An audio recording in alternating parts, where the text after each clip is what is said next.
Assalamualaikum warahmatullahi wabarakatuh. Saya Abdul Gofur, calon guru penggerak angkatan 7 dari SD Negeri 1 Tegalombo, Kabupaten Wonosobo. Pada kesempatan kali ini, saya akan memaparkan aksi nyata modul 1.4 budaya positif. Selamat menyaksikan. Perkenalkan Bapak Fikran Alkhoir sebagai fasilitator dan Ibu Siti Rohani sebagai pengajar praktik. Berikut ini adalah rancangan tindakan aksi nyata dari modul 1.4 budaya positif.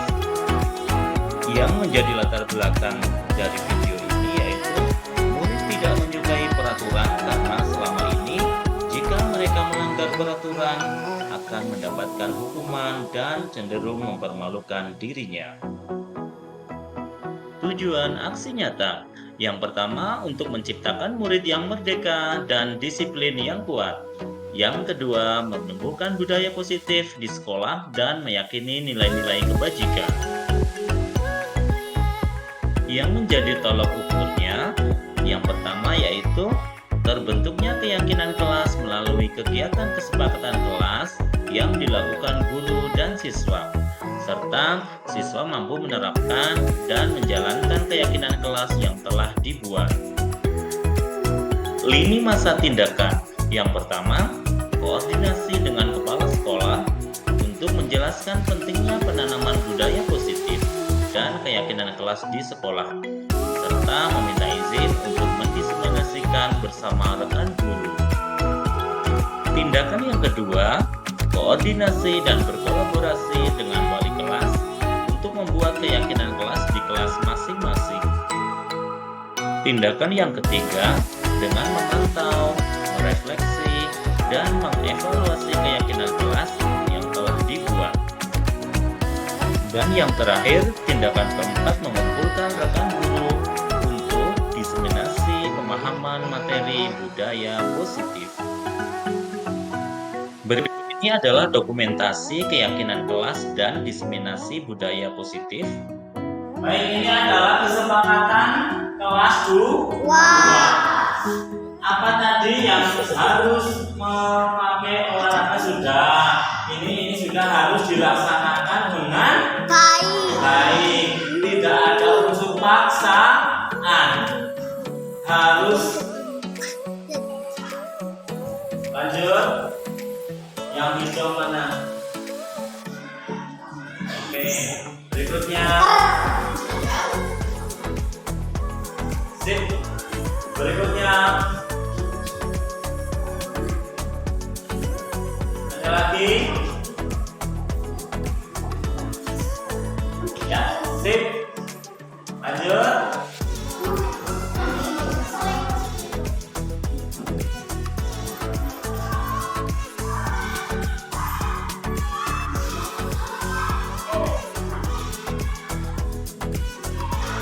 Sudah? Ada yang belum?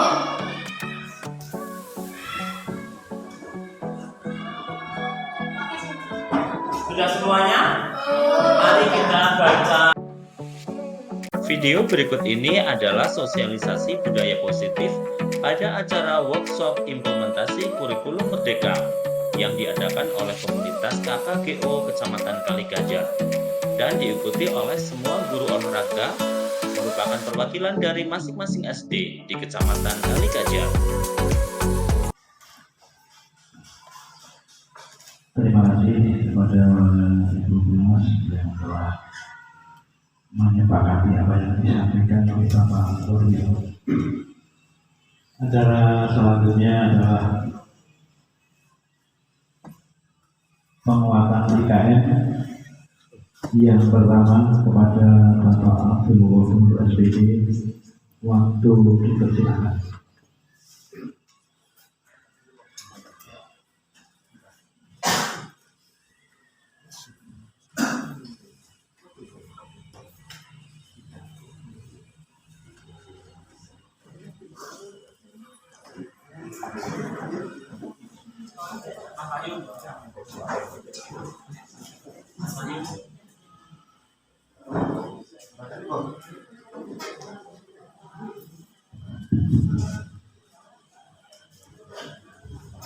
Bisa dimulai ya Ibu Bapak.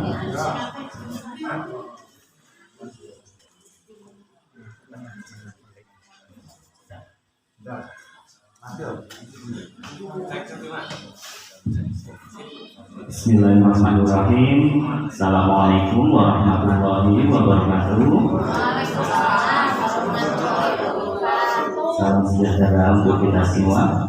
Yang terhormat Bapak Islam, Bapak Korwil Bidik Kecamatan Kaligajah, yang kami hormati Ibu Rusia selaku pengawas dari Kecamatan Kaligajah, yang kami hormati Bapak Mubiono selaku Ketua PGRI Kecamatan Kaligajah, yang kami hormati Bapak Suranto selaku Ketua IGOR Kecamatan Kaligajah.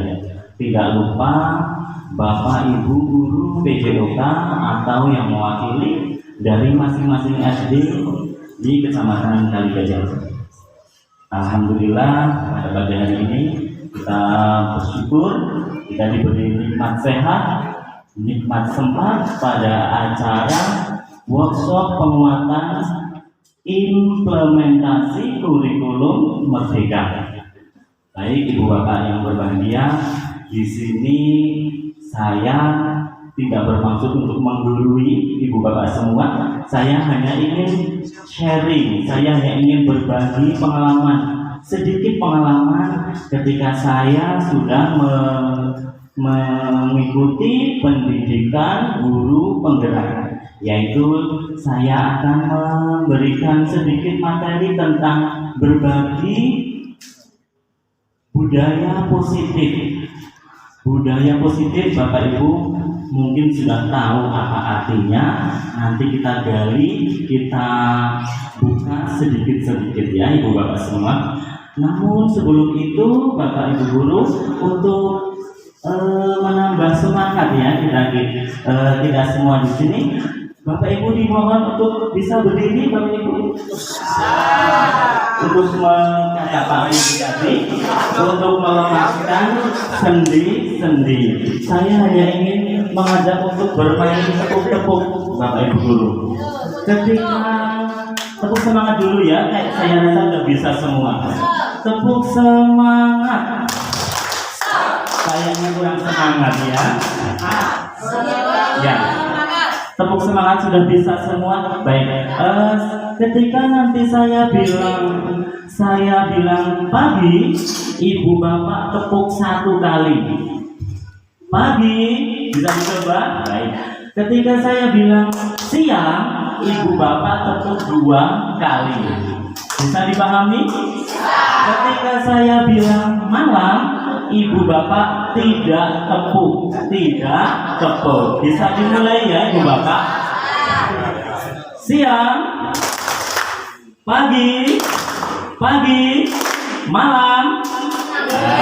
Itu masih ada ya, 1 atau 2 orang mungkin kurang konsentrasi ya Ibu Bapak. Terima kasih, silakan duduk kembali. Di sini untuk selanjutnya, untuk materi berikutnya, yaitu kegiatan yang dilakukan ini. Mohon maaf Ibu Bapak. Yang pertama, untuk memenuhi tugas aksi nyata modul 1.4 budaya positif dalam pendidikan guru penggerak. Kebetulan mungkin Bapak Ibu ada yang belum kenal dengan saya.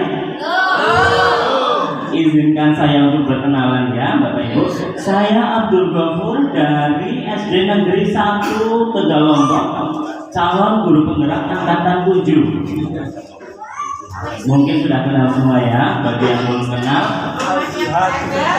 Saya statusnya nanti saja ya pakainya.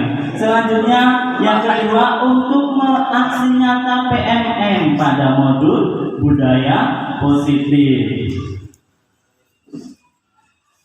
Yang selanjutnya adalah kita akan belajar tentang filosofi Ki Hajar Dewantara. Kita sebagai pendidik, kita sebagai guru harus tahu siapa sih Bapak Ki Hajar Dewantara. Yang tahu slogannya apa itu? ing ngarsa suntulodo ing madya mangun karsa tuturi handa yanti. Saya tidak akan menjelaskan itu karena Bapak Ibu saya rasa sudah tahu ya. Mas, pendidikan adalah menuntut segala kekuatan kodrat yang ada pada anak-anak agar mereka dapat mencapai keselamatan dan kebahagiaan yang setinggi-tingginya, baik sebagai manusia maupun anggota masyarakat. Jadi ketika saya ini berbagi pengalaman sedikit, ketika saya belum mengikuti pendidikan guru penggerak, saya dulu mengajar itu gimana ya Bapak Ibu, saya masih merasa kurang sekali, belum bisa menjadi guru yang profesional, belum bisa menjadi seperti guru-guru senior yang pada umumnya. Saya masih merasa berkecil hati, oh aku bisa jadi guru sing bener gitu ya. Jadi kita harus pandai-pandai mengintrospeksi diri. Selanjutnya, nilai dan peran guru penggerak. Jadi dalam guru penggerak itu ada 5 ya. Yang pertama berpihak pada murid. Berpihak pada murid itu apa? Jadi sebagai guru itu tidak kita sebagai komando, ayo, tapi kita harus memberi contoh dan kita itu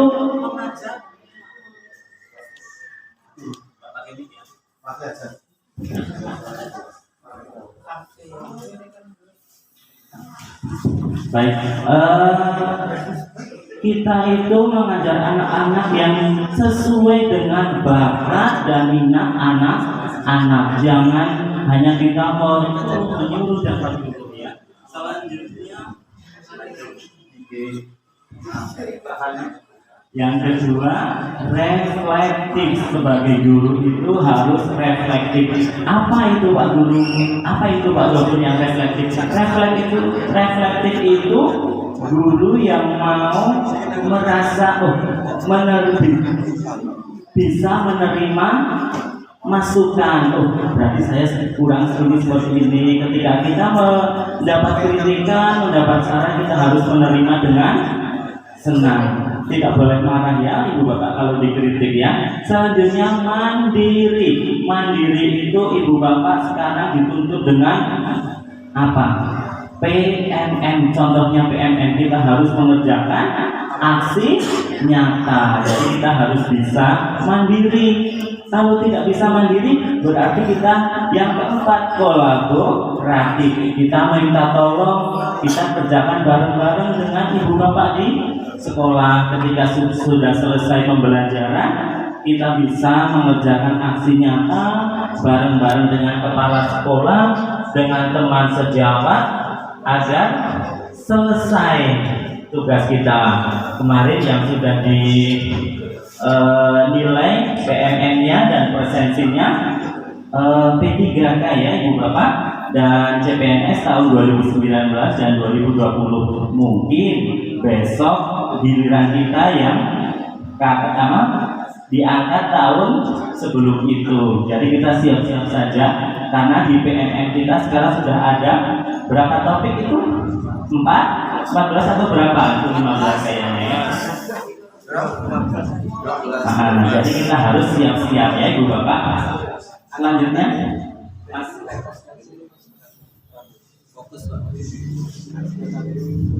budaya positif. Budaya positif ini akan menimbulkan rasa yang aman dan nyaman pada murid dalam proses pembelajaran di sekolah.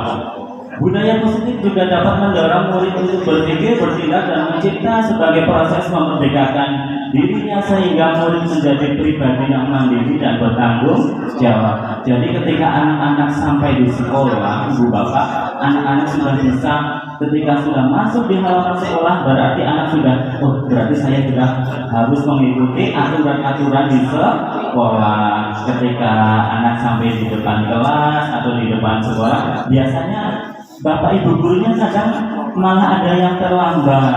Seharusnya itu sebagai guru yang baik gitu ya, yang mungkin ya jadi kita itu ketika anak-anak datang itu guru harusnya sudah ada di depan menyambut anak-anak. Walaupun itu kadang berat ya, saya saja sebagai guru yang kemarin itu kadang saya datang itu lebih apa ya, kadang terlambat sih tidak, alhamdulillah saya tidak pernah terlambat ya ibu bapak. Paling tidak kita menyambut anak-anak dengan 3S. Apa ibu bapak? Salam, senyum, sapa. Budayakan itu dulu yang positif. Jadi ketika anak sudah melaksanakan itu, insya Allah nanti proses pembelajaran di sekolah akan lebih menyenangkan. Lanjut. Mas itu di full screen bisa enggak? Masalah beda. Oh ya, baik. Hal-hal yang mendukung adanya budaya positif di sekolah. Yang pertama, disiplin positif, teori kontrol guru, teori motivasi, hukuman dan penghargaan. Yang kelima, kebutuhan dasar manusia. Yang keenam, keyakinan kelas. Dan yang ketujuh, segitiga restitusi. Saya tidak akan menjelaskan satu persatu, nanti saya hanya lanjut mas. Teori kontrol guru ada 5 ya ibu bapak. Yang 1 penghukum, 2 pembuat orang merasa bersalah, yang ketiga sebagai teman, yang keempat pemantau, dan yang kelima sebagai manajer. Lanjut mas. Yang pertama sebagai penghukum. Seorang penghukum bisa menggunakan hukuman fisik maupun verbal. Orang-orang yang menjalankan posisi penghukum senantiasa mengatakan bahwa sekolah memerlukan sistem atau alat yang dapat lebih menekan murid-murid lebih dalam lagi. Maksudnya apa ibu bapak? Ketika anak-anak, dan saya ambilkan contoh kasus anak terlambat ya ibu bapak, kita itu tidak boleh memarahi, membentak ataupun ya. Dulu sebelum saya mengetahui ya di guru penggerak ini ada anak terlambat, saya suruh push up ibu bapak. Itu saya rasa itu suatu apa ya, penjajahan atau apa ya. Kayaknya sekarang nggak boleh ya ibu bapak. Kita harus itu sebagai penghukum. Kita ada 5, itu ada 5 kontrolnya. Selanjutnya mas, membuat orang merasa bersalah. Kadang anak itu terlambat sudah tekanan batin bu bapak, dia udah takut kenapa guru harus marah-marah. Itu malah akan membuat apa ya, semacam dendam ya kepada ibu guru, pak guru gitu. Lanjut mas. Yang ketiga sebagai teman. Jadi guru sebagai teman, posisinya itu sebagai teman, ini tidak akan menyakiti murid, namun akan tetap berupaya mengontrol murid melalui persuasi. Jadi kita tidak boleh marah-marah ibu bapak ketika anak terlambat, ketika anak melakukan kesalahan-kesalahan itu. Guru tidak boleh membentak-bentak, harus melakukan dengan pendekatan. Selanjutnya yang keempat, monitor atau pemantau. Memonitor berarti mengawasi. Pada saat kita mengawasi, kita bertanggung jawab atas perilaku orang-orang yang kita awasi. Posisi pemantau berdasarkan pada peraturan-peraturan dan konsekuensi. Jadi ketika ada peraturan di sekolah, ada yang dilanggar, pasti ada konsekuensinya ya ibu bapak. Selanjutnya yang kelima sebagai manajer. Posisi terakhir manajer adalah posisi mentor, di mana guru berbuat sesuatu bersama dengan murid, mempersilahkan murid mempertanggungjawabkan perilakunya, mendukung murid agar dapat mempertanggungjawabkan. Maksudnya ketika anak terlambat, saya ambilkan contoh lagi anak terlambat ya ibu bapak, saya memanggil anak itu ke ruangan tersendiri, bisa di ruang guru atau di ruang kepala sekolah atau di ruang tamu. Kita tanya ibu bapak, misalnya kamu kenapa, misalnya Mbak Yani namanya ya, Mbak Yani kenapa kamu terlambat gitu. Pasti anak itu ditanya sudah takut ibu bapak. Jadi saya biasanya menjawab, saya bangunnya kesiangan Pak Guru. Baik, kalau misalnya kesiangan, Mbak Yani bangun jam berapa? Gitu. Terus tidurnya jam berapa? Tidurnya jam 9. Berarti kalau tidur jam 9, besok tidurnya harus lebih awal, jam 8. Terus tapi nggak ada yang gugah Pak Guru. Kalau nggak ada yang gugah, berarti harus membeli. Apa kalau punya jam ya? Ada alarm dan lain-lain ya. Jadi anak itu kadang nyun sewu, latar belakang anak itu ada yang ikut mbah ya, ada yang orang tuanya di bekerja di luar itu. Jadi kalau dengan simbah mungkin agak kurang perhatian sedikit ya Ibu Bapak. Jadi kita tidak boleh marah-marah langsung membentak-bentak gini itu tidak boleh dan memberi hukuman itu kita tidak diperbolehkan ya Ibu Bapak. Selanjutnya teori motivasi hukuman dan penghargaan. Di sini saya akan membuka tentang penghargaan. Kemarin kita sudah melakukan popda, banyak putra-putri Ibu Bapak guru yang mendapat piala dan mendapat juara. Biasanya Ibu Bapak mengasih apa Ibu Bapak? Uang. Nah, dengan penghargaan itu mungkin kita bisa memberikan apresiasi dan lain-lain ya, tapi jangan yang berlebihan. Boleh memberikan itu tapi jangan yang berlebihan. Selanjutnya kebutuhan dasar manusia. Jadi manusia itu punya 5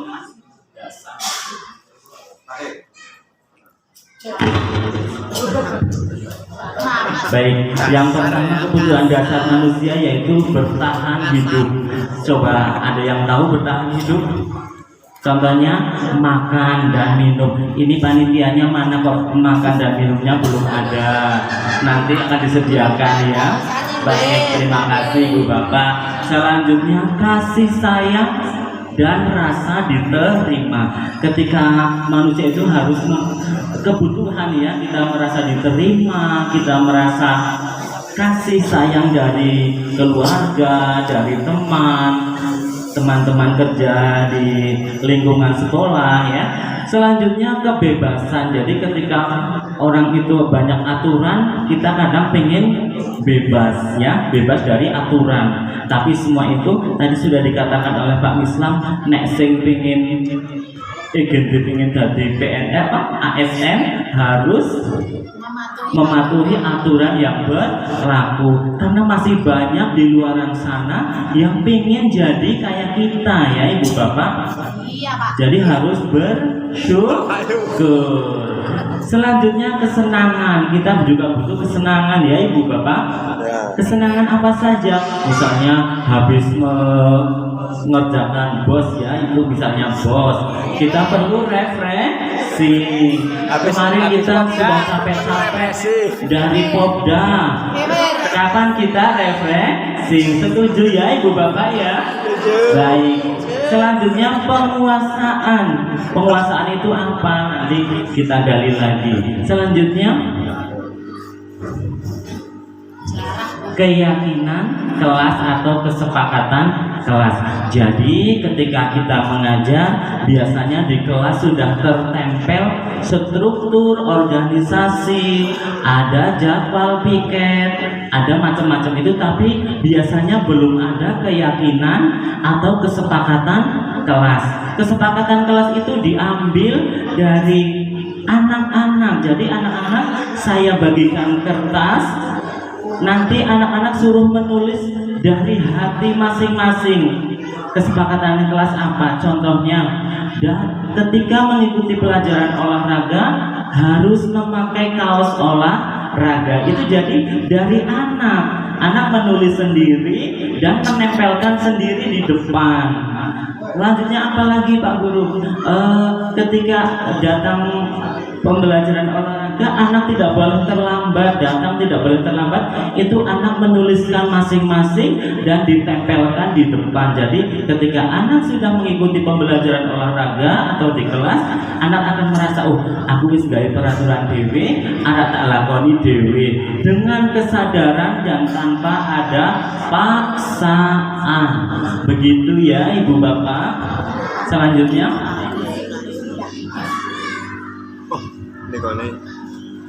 restitusi, proses menciptakan kondisi bagi murid untuk memperbaiki kesalahan mereka sehingga mereka bisa kembali pada kelompoknya yang lebih kuat.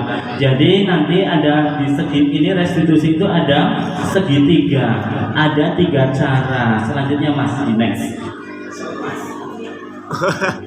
Ya, segitiga restitusi ada 3. Yang pertama, menstabilkan identitas. Setiap orang pasti pernah melakukan kesalahan. Bukan kamu satu-satunya yang pernah melakukan hal itu. Jadi anak jangan kembali tadi ya, jangan dimarah-marah, jangan dibentak-bentak. Yang kedua, validasi tindakan yang salah. Kamu pasti punya alasan melakukan tindakan itu. Adakah cara yang lebih efektif untuk mendapatkan apa yang kamu butuhkan? Itu tadi yang sudah saya utarakan. Ketika anak, misalnya anak bandel itu, kadang anak itu tidak ditunggui oleh orang tua. Ada yang ikut simbah karena kebanyakan mungkin ada ya di tiap-tiap SD mungkin ada anak yang bandel banget. Itu kadang kita harus mencari tahu latar belakangnya seperti apa. Ayo bocah pol beleng ora umum wis ora nabi domo wis. Kadang kita belum melakukan penelusuran latar belakang ya Ibu Bapak.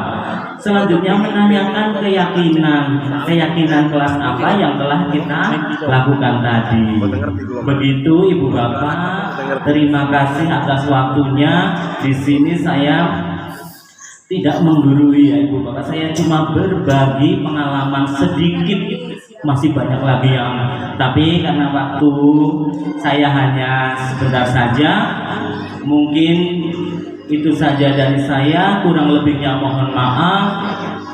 Billahi taufiq wal hidayah. Wassalamualaikum warahmatullahi wabarakatuh. Waalaikumsalam.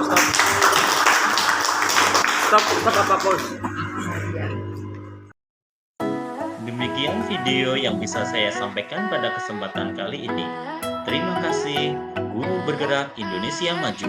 Wassalamualaikum warahmatullahi wabarakatuh.